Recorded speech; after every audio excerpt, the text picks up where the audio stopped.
జై శ్రీరామ్.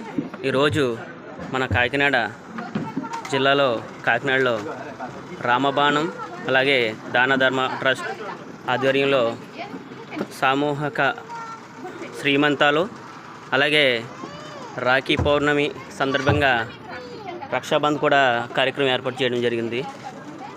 ఈ కార్యక్రమానికి చాలామంది స్త్రీలు హాజరయ్యారు.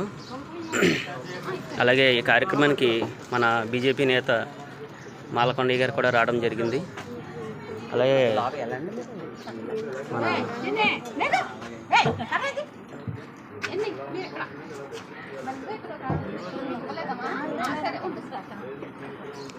ఈ శ్రీమంతాలని చేయడానికి ముఖ్య కారణం ఏంటంటే మన సంస్కృతి సాంప్రదాయాల్ని కాపాడాలని ఉద్దేశంతో ఈ కార్యక్రమం ఏర్పాటు చేయడం జరిగింది.